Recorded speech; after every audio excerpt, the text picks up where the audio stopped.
Hello, my name is Sigbold from the Tourbillon Koblenz and you're listening to Radio Tourbillon.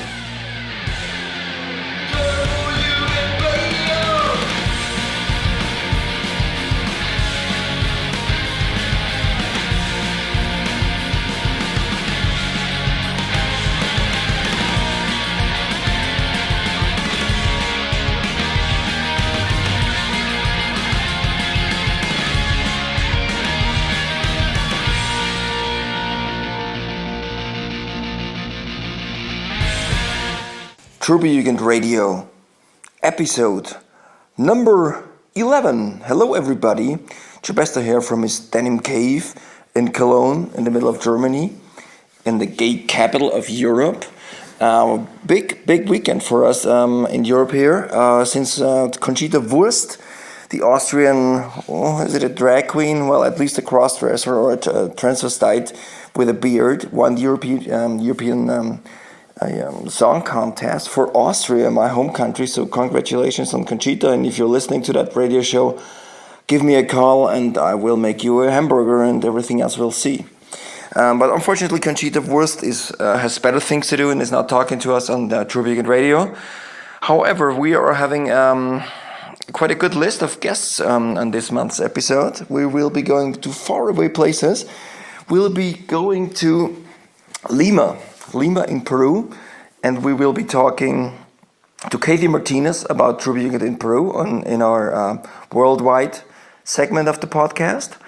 We will also be going back to Germany to talk to Mutti from Tourbillon Lohfelden about the MVP, the most valuable patch of my jacket, about a really nice embroidered patch she has been doing for years.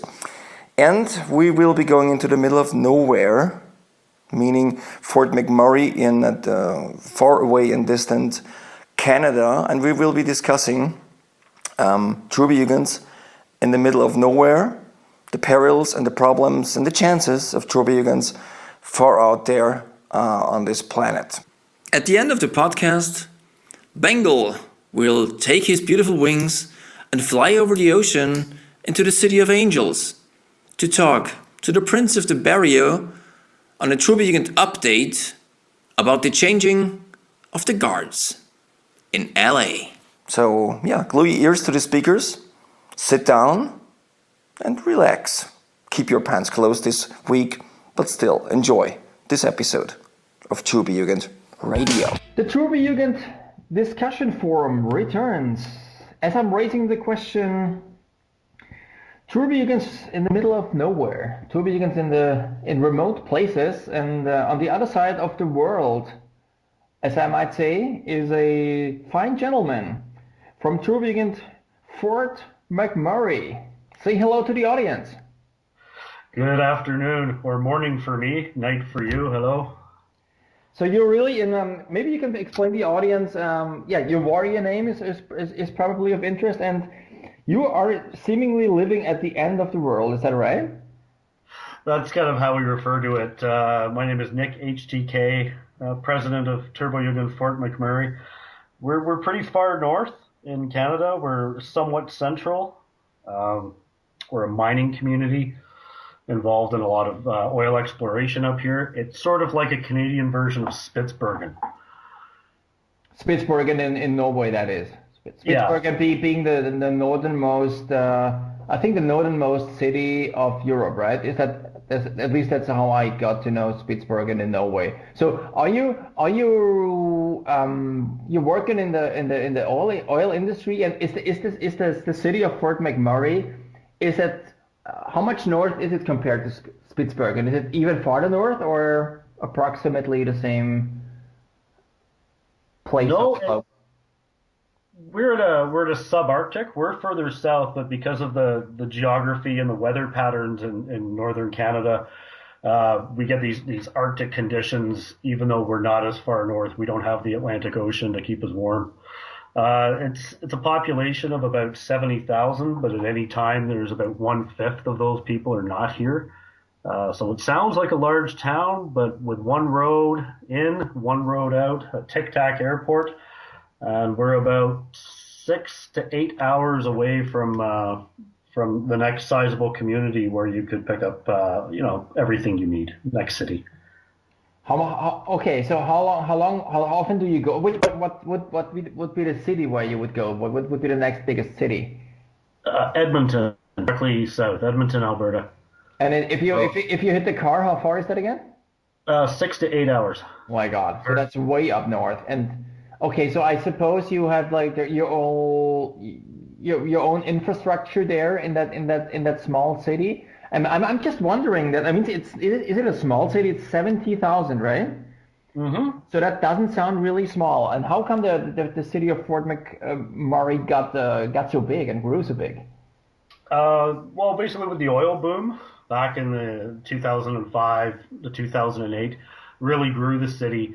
Unfortunately, the infrastructure didn't grow with it, so we have acute housing shortages. We have very little infrastructure when it comes to roads, supplies. We have one department store, and that's it. So everything you need, nothing that you want, is sort of our motto here. Okay, and people, yeah. People here, the interesting thing is nobody wants to live here. So you get a very transitory population where people are going to be here for 5 years and then they're going to leave. Okay, so after 5 years, they feel like they're fed up with living in away from places and fed up financially, I think. So I would think if it's the same thing with Norway, it must be a pretty good place to earn a decent wage, right? Yes, and that's where the trade-off of sometimes living in a remote place is that, for us turbo Jungen types, we can really take advantage of the death punk tourism because we actually can afford to take part in events in other cities, other continents. Okay, so that's actually the perfect segue to the real topic. Turbo Jugens in the middle of nowhere, where I found you on Facebook and picked you, because you're probably living in a smaller community where death punk is probably not as big of a topic as let's say in a city like Eindhoven, New York, Vienna. Pick any bigger city where the social life is probably more, I would say, developed. So you're the president of your Jugend, and how many members do you have? There are 4 of us, but I am the only resident here. This kind of place will attract tradespeople. It's a very hard, tough place. A lot of drugs, prostitution. With money comes all these issues. And so you're not going to get a lot of counterculture people here. I did get an application from a local resident.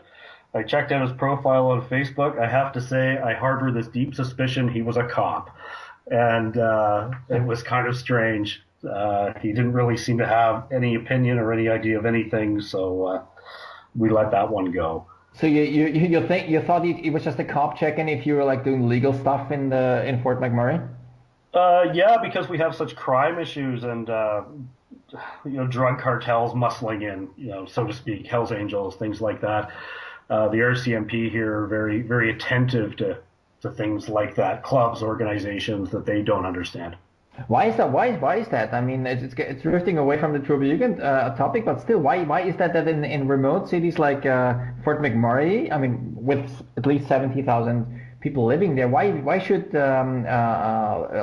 drugs be a big part of the whole thing, and why should gangs try to get it? Is it only because of the money? Yep, money in a captive audience. Bored, mostly young men. Working long hours in an isolated place, they're ripe for booze and drugs. It's the life of Fort McMurray, but it does pose its challenges certainly for doing any turbo Jungen stuff up here. Wearing your Kutte can be a challenge sometimes. You have to pick your time and your place, lest it be misconstrued. Yeah. So when would you wear your Kutte? Because I would suppose there are no bands playing in Fort McMurray where you can really live the Turbo Jugend life, meaning going to concerts or social events of that sort. There's a couple of clubs in town that are quite laid back, where people wouldn't mind, but there's some places in town you do have to be careful, certainly. But there is no rock and roll here. Let's be honest. But that helps with the tourism aspect of it, of being able to go to Hamburg once a year and see bands there and talk to other people and pick up some influences, communicating through Facebook too on music. Mm-hmm. So if you say you go to Hamburg, what other places have you been to when you're, because I see you're leaving, you have to leave if you want to experience some Tourbillon, you have to actually leave your town and go to remote places, or to not remote places, but to other places, which would take you a long time to get to. What have been the spots you have been to with your Kutte on? Oh, geez. Tourbillon Melbourne, Tourbillon Power, my friends in Genk, Hamburg every year, down in Los Angeles, New York just recently. Try to get out as much as possible. Yeah, I mean, I perfectly understand that, and if you're fresh enough, meaning you've got enough cash in your pockets, that's a reasonable way to do it. How long is it going? Is it basic, like for example, taking you from Fort McMurray to go to New York City, from door to hotel, so to say? I would leave here at 9 a.m. and I would arrive, I think, about 8 o'clock at night. So that's a 12-hour trip? And 24 hours to Europe. 24 hours, all right, gotcha. So, but it's still worth it, because I assume if you work in the oil industry, usually you work very intensively for parts of the month, and then you get a long certain weeks off, right? It's the only way you can survive. The only way. So yes, Facebook plays a big part in keeping in touch, just with friends and other people in Tourbillon. This after Hamburg this year, I'm looking at going visiting some of the Youngins in Finland. Mm-hmm. Where will you go there, or where are you planning to go? I think I'll base myself out of Helsinki. That's a good call. Mm-hmm.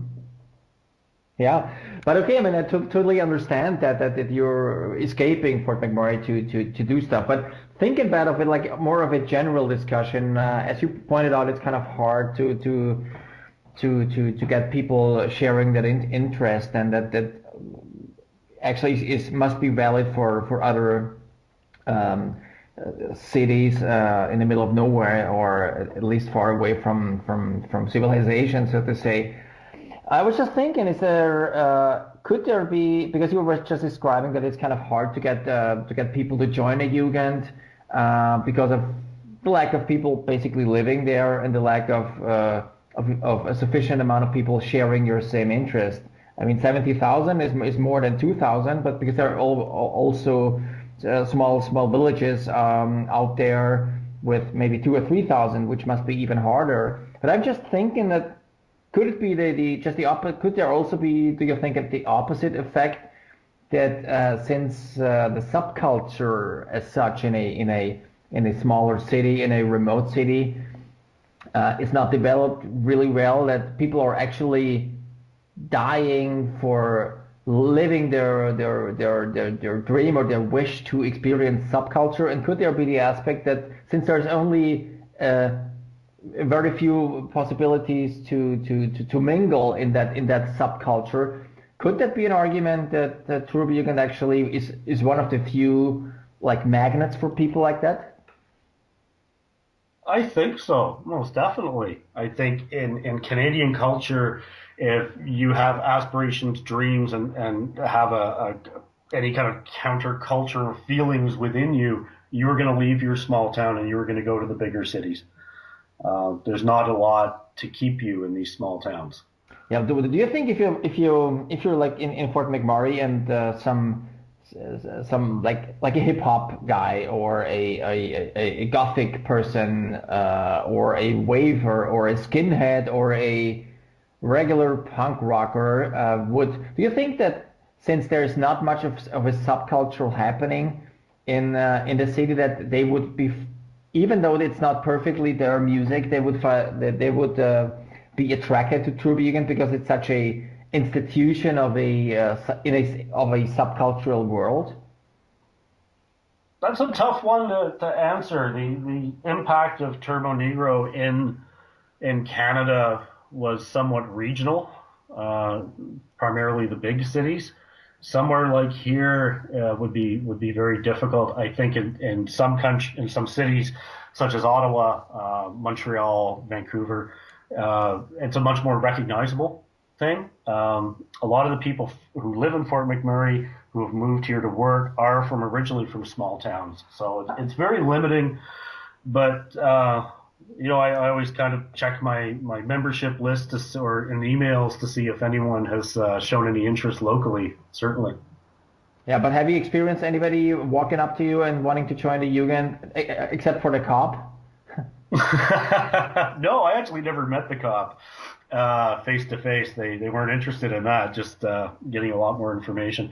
No, I've never had anyone ask any questions here in Ottawa. Most certainly, I was the president in Ottawa for about 5 years, from 2003 to 2008. And it was a much more recognizable thing. And, out of the clubs and stuff, you would have people come up and talk to you. I've yet to have it happen here. Okay, so you're saying that you have been the president of it's an early Jugend. If it's 2003, it's one of the earlier Jugends, I would say, in Ottawa. And so if you had quite a few members, I would assume, in Ottawa, right? Yes, there were about 20 of us. Oh, big. Okay, that's a big time Jugend, and I think the gang effect might play into that, because at least that's my experience. If I'm in a club with Jugens, with my Jugend or other Jugens, people usually experience the Jugend as a almost like a club or a gang, and so you have people walking up and just asking the question that we all know is, what the fuck is this? What is this? And they are attracted because of the fact that it's actually a gang or a group of people who are seemingly share one interest. But if you're hanging alone with your Kutte in Fort McMurray, you're not necessarily a gang. Maybe you are a one-man gang, but it usually doesn't sell or come across as a gang if you're like only a sole person, right? Yes. Yeah, but we're going to put this to the test. One of our members, 24 Skull Cramp, is coming up to Fort McMurray in about a week and a half. So we'll do the definite night out on the town in our kuttes and see what trouble we can get into down at the Peelers. Okay, just make sure you talk to the MCs so they are not offended by a two-man gang, so to say. Well, we're going to be at their bar, so we'll see how that goes. Yeah, I mean, I'm planning on having an MC discussion on that very segment of the show, on the Tour Vegan discussion, but I still need the right people. So yeah, maybe we're talking in hopefully not. We're talking in 2 weeks, because then you have your first experience with an MC, and I just hope you're having a good night out there with your two-man gang, and then see what's happening. Maybe if you're like the two of you, it's easier to recruit new people. I mean, you don't have to force it, I think, to recruit people, but certainly I think it would be nicer if you can attract more people joining your Jugend in Fort McMurray, because it usually makes much more fun to go out and have some kuttes around you. Oh, certainly. And, Fort McMurray, there's another saying here, is that cool people are hard to find. People are very focused on their work and their futures. Work, drugs, and hookers. That's what I take. Yeah. That's what I understand, right? Yes. Since you're the president, and you were mentioning that people are not staying as long as long as in the cities, and they leave the city after a few years. What are your actual plans with Fort McMurray and yourself? Oh, I plan to stay.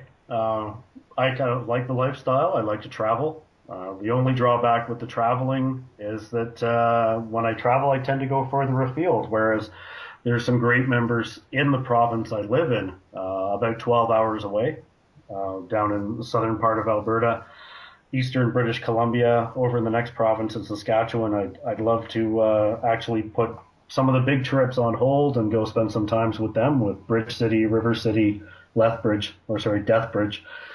It'd be great to see those people again. Okay, so that would be the closest Jugend to your place, the ones you just mentioned. Yes. Okay, that would be a good. I mean, but you still have to hit the car and go for hours to see them, right? Through the woods, or I think it's probably the woods, or is it tundra still up there? It's pine trees that are like toothpicks, and then into the swamps and rocks. But I think Bridge City is closest, and I believe they're about 10, 12 hours away. Now that's amazing. I mean, this sort of really tells how far you live away from places, and then yeah, probably the airport is your only way to the real world. Yeah, we pretend it's an airport. It's a glorified landing strip with a few portable buildings tacked on. It's quite entertaining. So if you do your shopping or your shopping, what would you said it's only one store, but if you like want to shop cool Troubadour stuff, it's all, yes, I guess it's all the internet, right? Everything is on the internet. Music, clothes, it's the best place. So you're really living in an isolated, young and or just socially. You rely on external influences. You rely on things like this podcast to keep me in touch with what's going on. It's not like I can sit down and have a beer and my friend is going to tell me about what was going on, or the interview you did with Lima, Turbo Youngin down there, or anything like that. So yeah, this is one of the exact reasons why I'm doing the podcast, to reach everybody on that planet. Yeah, and so you can like via audio. I mean, Facebook goes everywhere, obviously, and yeah, this is one of the reasons actually why I'm trying to get the beautiful world of Troubadour together, and even going to remote places. So I suppose Amazon is shipping to Fort McMurray, or are they stopping to ship in remote places like that? Oh no, everybody ships here. Though our Federal Postal Service tried to slap a fee on any parcel coming here. An extra fee, because they just said it was so expensive. Okay, so the idea of turbo mail, I mean, we will be discussing this issue quite shortly, as I can reveal. The turbo mail, they sometimes critically viewed concept of turbo mail really makes, I mean, in your case, in Fort McMurray, it makes total sense, because meeting you, okay, you're traveling, but any other way, I don't think, have you ever had any death punk tourists? Yep, I had one from Turbo Young in LA, South Kelly Fest. And like I said, one of our members is coming over, coming up north here in 10 days. So that will be a total of 2 so far. Okay, so maybe like we'll try to increase that. Is it expensive to get a flight to that place, or is it also somehow supported by, I don't know, some funds that goes, or some financial transfer somehow to get more people to at least visit, or maybe stay, or get the social juices going up there? Is it a really expensive flight there? It can be. I'd have to guess that you're looking at about 2,000 Canadian dollars, which is maybe about 1,200 euro. I'm guessing here. But, you know, like all good death punk tourism deals, it's, you know, stay here. It is beautiful here. If one loves the outdoors and the wilderness, it's certainly a place to see. All right. So 2,000 Canadian dollars from Europe or from the US? From Europe. Okay. That's not, I mean, I've heard worse stuff. But if you guys want to visit you and help you build up pimp up the two-man gang, at least for a few days, for making it a recruiting event, and maybe get a decent share of people joining you. What sort of airport would they look for? Fort McMurray, is that exactly the one? Yep, that's what it's called. Yep, we're even building a new one. Ooh, but okay, the money is there, so you can, yeah. Now you won't have to walk through the winds of -50 to get to your plane. Yeah, that's an interesting maybe last point of, I mean, we're talking. It's it's April now. What's the temperature outside? I came off work the other night and it was -30 on nights. -30. That's being Celsius, right? -30 Yes. in Celsius. What is that? I'm really bad with the Fahrenheit, but would that be? Oh, I have no idea. Yeah, you're a real metric.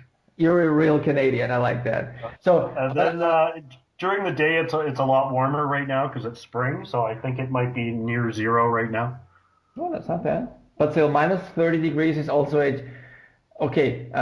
If you, to the audience, if you're planning on flying to Fort McMurray in the winter, you will probably not be able to wear your Kutte, even if you wear a fleece below that or under it. You will probably die. So think about it. Maybe bring, even though it doesn't look as cool as a jacket, bring a warmer jacket. Or otherwise, and at night, it's probably you're looking at death. Yeah, and grow a mullet to keep the back of your neck warm.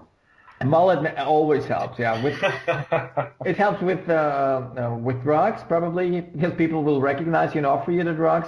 It probably helps with hookers because they are attracted to people like that. Yes, and it keeps you warm. Yeah. That's a perfect recipe for surviving in Fort McMurray. So I truly thank you for your time, taking your time, and even after your long shifts in the oil industry. So I thank you very much for taking your time.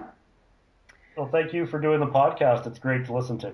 I'm enjoying doing that. Love to do that for you, and we will be seeing each other and the rest of the audience if they want to and are actually attending Hamburg in the city of joy and of gay mayhem in August. Get it on. Get it on. All right. So nowhere, that's not only in Fort McMurray in Canada, as we just learned in the forum, but also as the Stitches just put it, nowhere is everywhere. The Stitches are a California-based punk rock band from Orange County, founded in 1994. Playing 70s punk rock. I got the chance to check him out a few months ago in Cologne. They were on tour, and you just hit the stage, and you think you're taking time travel, time warp, because what they would perform is exactly the 1970s style of punk rock that we, or some of you, all like and adore. So if you get the chance to see them, get a ticket. Should not be too expensive, and check him out on stage.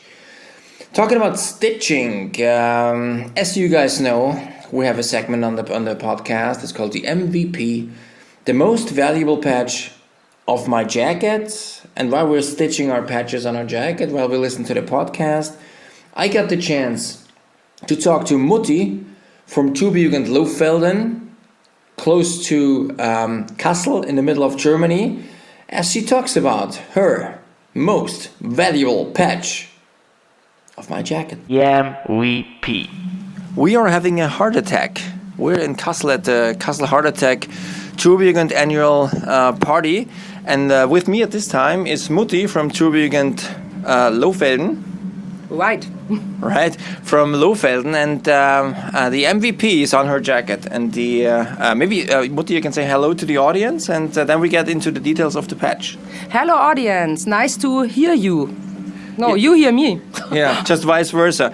On her jacket is a beautiful heart-formed patch. Maybe you can give the audience a little bit of a description of how the patch looks like and why you exactly picked this one. Okay, perhaps some of you know this heart. It's a gingerbread heart, brown one, with little flowers, and it's written on Des Punk ihr Fotzen, what means in English, Des Punk you cunts. And the reason we got this patch is it's a traditional thing in Germany when you are on a ferry ground or something where you can drive roller coaster, and so it's normal that a boy bought such a heart for his girl for eating. But normally it's written something like "I love you" or "You are my sweetheart," and or my bear, or my bee, or my love. Yeah, or you're my only one, and I love you forever. And my husband and I, we were thinking about why can't we buy a heart where something's written like "I hate you," "You are ugly," or something like that. So the more common phrases that we use in life, not something cheesy or stupid or whatever from some books or movies, but the real life. And real life is it's a different language, right? Of course it is. And when we've been in Hamburg 2 years ago at the Weltturbojugendtage, it was possible to create an own gingerbread heart at the Dome. Perhaps you know it, where you can drive roller coaster and so. And we saw the slogan on a cap of a friend of us. And Fiedel, my husband, he said, oh, let's do this. And we did this heart and go back to Fritz Schlemmeregg and a friend of us, Das Schnuffi from Turbojugend Altschwil. Altschwil, yes, yeah. From Switzerland. He said, hey guys, you have to do a patch from this, and so we did. So you did exactly, I didn't know that. You exactly went to this Hamburger Dome, which is like an amusement park in Hamburg that happens, I think three times annually in Hamburg. Yes. It's like a regular amusement park, and you can buy these gingerbread hearts. I think it's a tradition from Bavaria, where they like at the Oktoberfest in Munich, they would buy this they are all drunk, and then they find like somebody else, and they think they want to go to bed with them, and then they buy the gingerbread, and magically it works all the time. So, but it's supposed to be a romantic thing, but you turn this thing around, and for that reason, you decided to put Death Punk Ihr Fotzen, which means Death Punk, you cunts on it. It's basically a very traditional German thing, isn't it? Yes, it is normally. And we have this heart in our home, in our kitchen. Okay, so you can look at it every day, and you are sure? Yes, we can, yeah. So the outdated message of I love you and is not the case. So you wanna spread out the Death Punk love. We are living a Death Punk life, as some of you know. We are Death Punk tourists, and it's a big part of our life. Of course, we are in love. We are a couple since a lot of years. But Death Punk Ihr Fotzen is our lifestyle. Yeah, because the love you share with each other, it's obvious, and it can be seen each and every day. So there's no really need to spread the message. But the message that has to be spread is the message about that we all love about Death Punk. You cunts. Yes. So, the patch is on trade. Do you still have some? No. Unfortunately, we gave the last patch last weekend in Gothenburg to Odin Admiral from Wittenberg. Greetings. And we will not produce them again. So, okay. So I'm basically the lucky one because I have one as well. I got that 2 years ago. I think you gave it to me. Thank you very much. So, but it is a classic German artifact of German tradition, and we are again raping it for the good cause. Raping is a bad word, but yeah, we're raping the good manners, and we're using it for the Death Punk cause. Yes. But are you going to produce another patch? It's our second patch. The first one was also a heart, and we are thinking about to do a third patch, but the first time with Turbojugend Lohfelden on it. We never did a patch with our chapter name on it. Will that be similar to the gingerbread heart? No, something very different from this. But we are thinking about doing T-shirts with a gingerbread heart. Okay, so there's still a good... Perhaps it's possible for these guys who didn't get a patch to get a T-shirt. Okay, so that's the message. The patch is unfortunately out. It's an MVP. It's the most available patch on my jacket, but the chances are you're gonna maybe be getting a T-shirt with the typical German Death Punk gingerbread heart. Of course. So we are off to the Castle Heart Attack party. That's enough for this time. Yes. I hope to meet you soon, and thank you very much for the MVP of my jacket. Thank you very much, and sorry for my bad English, guys. Everything's okay. Everything's perfectly fine, and don't forget, Death Punk, you cunts. Thank you, Mutti. Thank you for the MVP of this month, and thank you for the Castle Heart Attack, which I suffered just last weekend. Awesome party, good music, lots of beer, lots of Jackie Coke, or as they call it in Germany, Cowboy Charlotte. I had a really nice night. I didn't really know how I got home, but it must have been a nice night then, I guess. And see you next year in Kastelmutti. We are traveling around the globe from one grand dam of the Turbojugend to another one as we travel to Peru, to Lima, to chat up with Katie Martinez. So Turbojugend Radio is known for traveling to all kinds of places, all distances, no limitations there. And this time we're having actually a record pace. We're going to South America, to Peru, where I have on the phone Demon Dimona from Turbojugend Lima, which is situated in the beautiful country of Peru. So, why don't you introduce yourself and maybe give us a few information on the Trubejugend in Lima, and how long have you been running the club, and then we'll just continue talking. Hi guys, I'm Kat. I'm from Lima, Peru. I've been in contact with the June since 2005. Actually, I'm the only woman president in actually different Jugends. That's what everybody tell me. Um, well, actually, in Lima, Turbo Negro is not so. Uh, I'm most popular band here, but thanks to me, Yeah. now everybody knows about Turbo Negro, about music, about the Turbo Jugend, what it is, why we wear cuties, and everything. And at what point did you get to know the band Turbo Negro? Actually, it was from a friend from Ecuador, but now I don't know what happened with her. I guess she's in Germany, but we were in contact for very many years since 2002. And we were talking about Turbo Negro. We love the music, the songs, and everything, and to wear cutes and everything. So we decided to create a Jugend in every city in South America. I start in Lima, then she starts in Ecuador, in Quito. Then we were in contact with Argentina and Brazil, the most big Jugend in South America. Okay, so I mean, Peru is really, really far away from Europe. I mean, I looked it up on Google. It's if you want to go to Hamburg, you would hit the plane and fly for 15 hours. Even to Mexico, it's more than 5 hours, right? Exactly, And yes. if you want to go to LA, it's 8 hours. Just to give the people an impression of how far you are actually doing your Turbojugend thing in Peru. So going back to Peru itself, how many Jugends do you guys have in Peru? Is it just Lima? It's just Lima. It's the only one. I'm the only woman president here. We are almost like 20 people here in the Jugend. In 2005, there was only five, including me, with some friends. So you really, really pumped it up, and you really have a good and strong Jugend starting. And you were talking about other Jugends in South America. You mentioned Brazil and Ecuador and Argentina. How far Exactly. are the distance? Can you guys meet? Is that We close? Let's wait for We the are air. we are closer. We are closer with Argentina. We're Chile. We're Ecuador. But sometimes it's difficult for me for the kind of job that I have here to travel even to South America. I've been in New York. I did with some guys from there, from Brooklyn, to where you in Brooklyn. I've been there. It was more easy for me for my kind of job that I have. So only in South America I've been in contact for a could be Messenger or maybe a Facebook. Only that.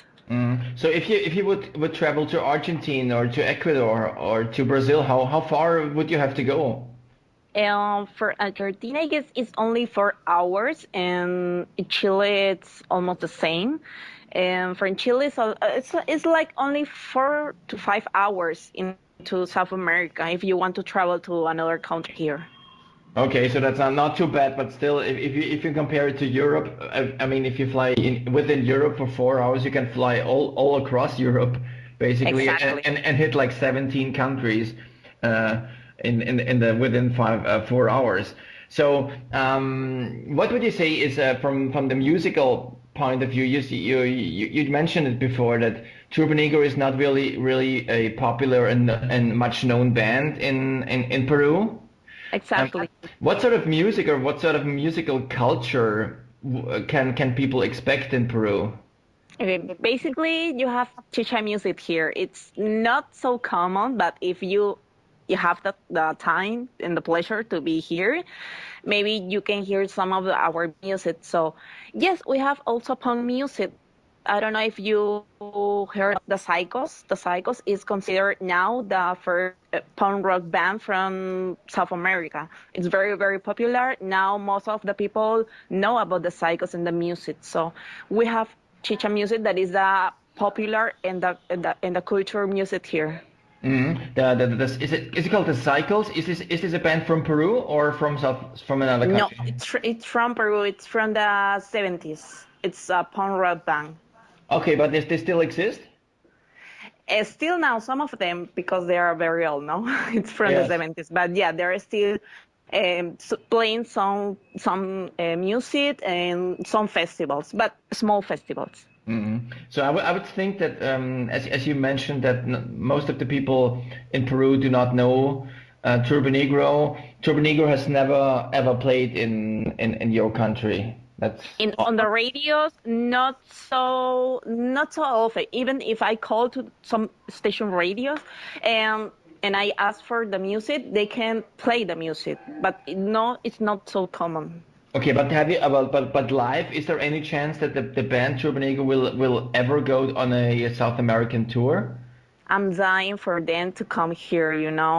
I heard that Torini were playing in the United States, but South America, I don't know. I was talking with some guys from Argentina, Chile. Maybe we can contact with the band or people near to the band so we can ask them to come here to South America to play a small concert. Because I mean, knowing that the Ramones, they back then in the days they were pretty successful at least in Argentina. Exactly, yes, in Argentina. They have their own mural there. It's like the Joe Strummer mural on New York. They have their mural there in Argentina. It's very popular. Many of the good bands only go to Argentina, not to Peru. Okay, so that's a more like a punk rock nation, Argentina. Is that what you're saying? Yeah, it's most recognized in Argentina than Peru. So because I also heard there's a German band, you probably, I don't know if you heard about them, but they are called Die Toten Hosen, and Yes, they yes, were. the Toten Hosen, yes. Is that a band that you would know in Peru? Yes, before, yes, when I mean, I listened to Totenhausen and Rammstein since I was in high school. So Okay, so yeah, there is some sort of European yes, musical because I export. was searching by myself. I was searching because maybe here on the radio station they don't play so often that kind of music. But you have here in Peru some stores where you can find records or vinyls, some music.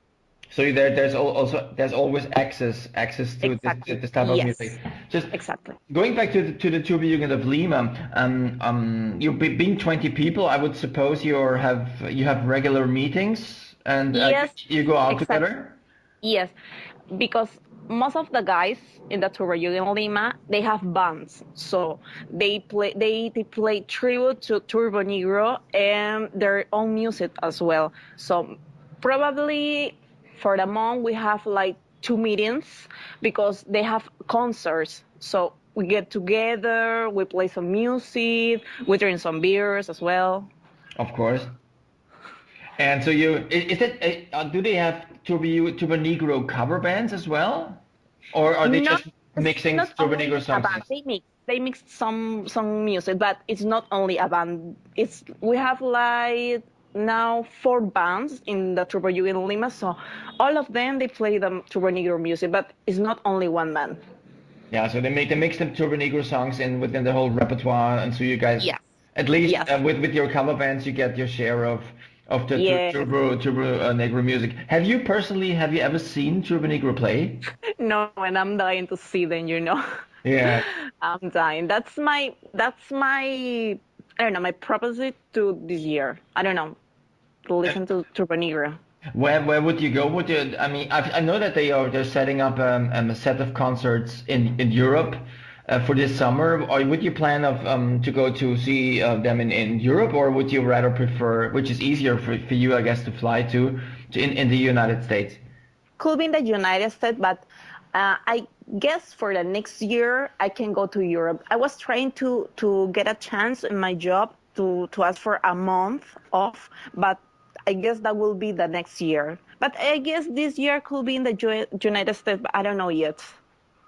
Okay, so but have you ever been to Europe?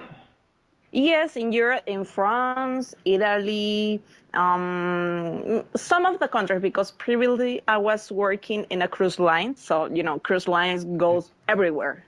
Oh yeah, so that's that comes in handy. So you can go to all the places. But when you hang out with your Tourjugend in the in Lima, is it the like the gang feeling when you are wearing your Kutten? Is that something that people would look critical at it, or is it just like Yes, because we wear the jacket, with the turbo in Lima City, and when we hang out at night, everybody look up like, what the, where are they doing? Where are they going?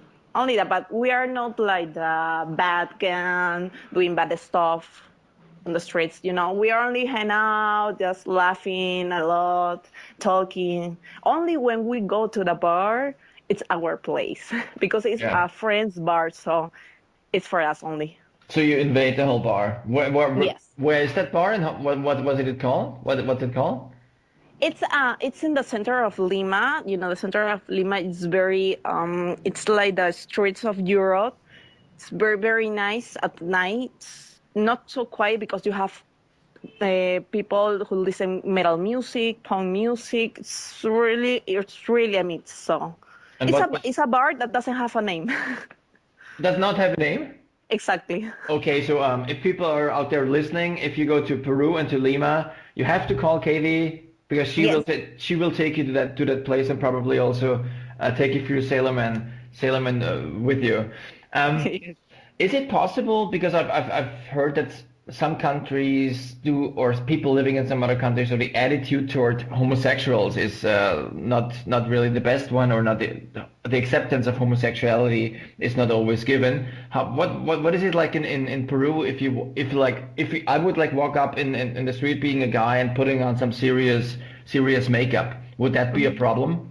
Well, here in Peru, some of people, I mean, some of them, they have very religious views. So probably they don't accept two guys or two girls kissing in public. But by myself, I don't have any problem. I have many friends from the community. They are so nice, so kind, really, really nice people. But yes, in Peru, even you can see guys or girls kissing on the street without a problem. So for me, that is a huge step here in Peru, at least for the religion, because here the Christianity is huge. Many people are Christianity here, so the point of view of them is very different. And you're saying it's a more radical Christian point of view, so homosexuality is not as accepted as maybe in other places? Not so radical, but they don't allow people, girls or boys kissing on the street. It's not like they throw stones or like that. No, it's not like that. But it's like they don't allow people to do that, not to show the love. It's only show love. It's like another couple. It's not a crime for me. Yeah, but what would happen if you have like a bunch of Only you can see people looking like weird. What are they doing? Only like that. Okay, just by looking bewildered. But this happens Yes. in Europe or in any other country as well.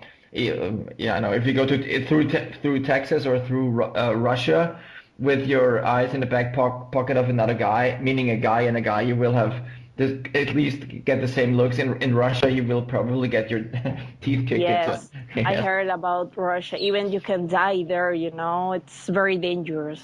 Yes. So I'm planning on, by the way, I'm planning on doing an interview with some Turbojugend from Russia, but I still have to get a contact there because this is exactly the point which I would like to discuss with them. Oh, I didn't know there was a Turbojugend in Russia. Yes, I just heard recently about it. It's kind of new, yeah. Mm-hmm. So I'm trying to get the guys on Turbojugend radio. So I would exactly ask them the question how they can really survive and keep the homosexual aspect of Turbojugend in the country of Russia. So I also know that you are, in your function, not only the president of the Turbojugend Lima, you're also an ambassador for Turbojugend. Yes, because I've been in contact with so many friends during these years from Turbojugend. First of all, Turbojugend Satanica from Mexico, they're my main pals. I love Turbojugend Satanica. They are so nice, so So kind of people, very, very nice. So yes, I've been talking with a Panda. Panda, it's the president from Turbo Jugendsanika. He told me, hey, I have this project. Would you like to be the ambassador for Turbo Jugend South America? Because now Turbo Jugend Lima is the only Jugend from South America who have more contact with the other Jugens around the world. Yes. So that's why you're taking charge, and that's why you are the ambassador. Did you have any critical incidents as an ambassador, like let's say with a motorcycle gang or? No, never been in that situation. So everything is going really, really smooth in Lima and Peru. Yeah, so far so good. Okay, so the only thing is probably to get the band itself, Turbo Negro, to finally eventually do a South American tour and maybe succeed like other bands like the Ramones or the Totenhosen did, because I think there's a big market for that, isn't it? Yes, that's true. All right, so Katie, I thank you very much for taking your time to talk to me, because I finally got some information on the Turbo Jugend in South America, because it's really, really far away, and I really actually don't know if I ever make it to South America in my life and to Peru. So I'm really hoping that you will personally make it to the US or to Europe, so we can finally hang and talk to each other, which I would really and truly appreciate. And I truly appreciate also on behalf of the Turbo Jugend, you being so really active and try to really get this is my impression from the conversation now, that you're really, really trying hard to get the Turbo Jugend going in South America and keep a really strong network, even though the distances are really, really big and really, really... Yeah, the distance is so it's huge. But when you have the time, you have home, you have friends, and you have plenty bars here in Lima. Anytime you can come here, feel home. I will gladly do that. All right, Dimona, I thank you very much. It was a pleasure talking with one of the first ladies of Turbo Jugend, definitely, and I hope to see you really, really soon somewhere on this planet. Me too. Thank you so much. So we're almost done. Episode number 11 is almost over. Let me just go through a little bit of homework on the podcast. There will be a few events. Starting the temperatures heating up, the spring is there, the summer is approaching, and with the summer there will be a few parties, Turbo Jugend parties on the planet. Check your local listings on Facebook. Turbo Negro will be on tour. They will be playing only a few days. They will playing the Ruhrpott Rodeo with other bands as The Addicts and The Boys and really, really, really cool lineup in close to Dortmund. So if you guys from Belgium, Holland, France, Austria, Germany, Czech maybe, or anywhere else, if you have the time and still can get a ticket, really do it. It's called the Ruhrpott Rodeo, and it should be a blast. Same another event that should be really a blast is a party. It's also called rodeo. It's a denim rodeo, obviously a Turbo Jugend party, and that takes place in Scheiderwald in Germany on the 28th of June. So if you have time and a car, get your ass up from the computer monitor and get going. Another event I have in my hand is also in June, the 14th of June, is in Limbach. There will be a Turbo Jugend beach party, Lim Beach as it's called. So that's the 14th of June in the south of Germany. And I have another event in October, actually, the Turbo Jugend Hottweiler party close to Stuttgart, I think, if my geographical knowledge serves me right. On the 25th of October, there will be a party in Hottweil, which is also south of Germany. Apart from that, there will be lots of events in the course of the summer. Not only Hamburg, the Weltturbo Jugendtage, but also in Canada in the end of August. So there will be lots of events, and I just came back from one today in Kassel, the Kassel Heart Attack. It was a killer party, 3 good bands, another Turbo Negro cover band. They kicked ass, and we had I met lots of really nice people, and that I haven't seen in quite a while, and it's always good to get out there and meet people. It's not a internet thing. True Weekend happens out there. So get your asses out there and party on. Yeah, the podcast will end with Bengal. He just recently traveled to Los Angeles and talked to a few guys from True Weekend LA, and he will obviously, as usual, as he's been doing his homework properly, give us this month's screen puff. He's gonna be picking another cool band he wants to share with you. So yeah, enjoy and enjoy the music, enjoy Bengal, and I guess we'll hear each other in 4 weeks. Enjoy. Stay.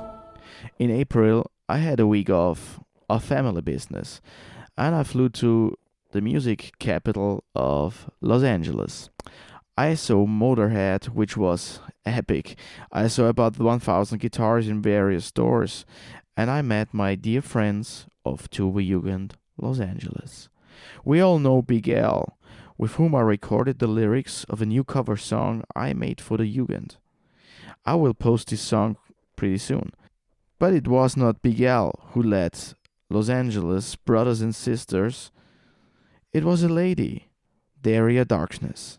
But the decade of darkness is over, and the new captain of the ship is the Prince of the Barrio, with whom I talked at the Red Boot Bar and Grill, the fresh Lamerick of Tuve Los Angeles, after the Motorhead show. So there was recently a big changing of the guards taking place here in Los Angeles. We have a new president, and Daria Darkness, she passed over the crown to you. To me, correct. So why did that took place? Why did it happen? Well, I would say Joyce, Daria Darkness, Stevie Peavy, and myself were the three original members we're the founders of Turbo Jugend Los Angeles. And we just did, last year we did our 10-year anniversary, which was a decade of darkness. And a month or two ago, we all ended up at the the Viper Room. We're at the Viper Room, place where River Phoenix died. I know. OD'd. So we all ended up there for a band, Babylon Sweethearts. And we were there, and Joyce basically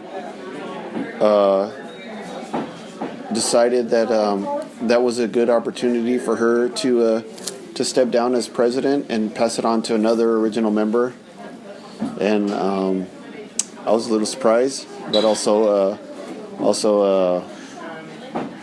honored to step into that position.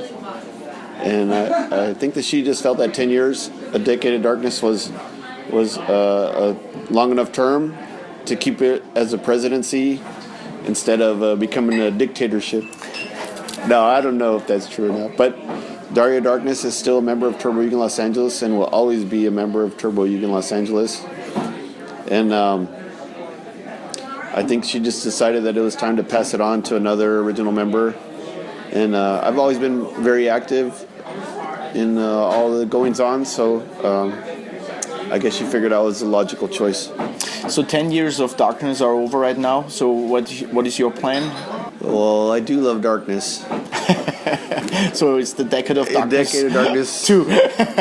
Revisit it. Part 2, the beginning. It's going to be basically when I became president, I sent a message to all the members saying that we're just going to keep sailing the ship as it's always been, and that we're just going to have more input from everybody on who we bring in to keep it. I feel that our chapter has always been a very strong chapter, very connected chapter, and we've always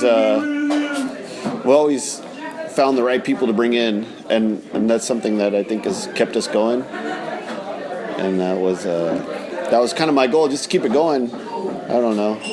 I didn't really. I like having fun. How many people? Our chapter likes having fun, and we just want to keep having fun. How many people are in the chapter right now? Oh man, truthfully, around. We have a solid core that parties all the time of about 12. We got about 12 people that are always at everything. So what are the procedures to get into the Turbo-Jugend I would Los say Angeles?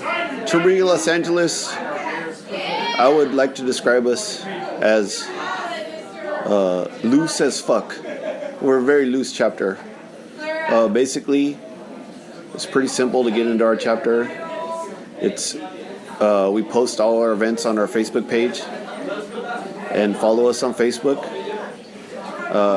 Come out to our events, and like if you like us and we like you and you show up, then you're pretty much in, because we're pretty sociable. We do things about once a month. I mean, we just did something. We did something 2 weeks in a row now. We get a lot of visitors here in LA, so we stay pretty busy, and it's easy for you and easy for us to find out who meshes well with us. You know, we like to drink, we like rock and roll, and if you like the same things, and you don't turn into an asshole after a few beers, then you're off on the. So you're in the right direction. So there is no special treatment. No special, something. Like clean my toilet for a month. Something like this. No, nothing like that. No, we don't need. I don't need a toilet boy. It's a shame. By the way, no toilet boys. I do love the toilet boys, but. By the way, that's a good thing that you mentioned the toilet boys. I would say let's stop it here and introduce the next song. It will be a Toilet Boys song, and maybe you can introduce the song. It's the song of your choice. Another Day in the Life. The Prince of the Barrio. For me, it's just Phil. I love this guy. A lot of my musical education I got from him. He always has good advices of great bands. He told me about The Shrine, The Spits, or maybe this was more Big Al's choice, Babylon Sweethearts, and The Toilet Boys. A band from New York with a transvestite as a singer and good-looking dudes with nude heart bodies. Please go to YouTube and type in Toilet Boys Living Like a Millionaire. That's how a good rock show should be performed, at least for my taste. I mean, who else plays on burning guitars?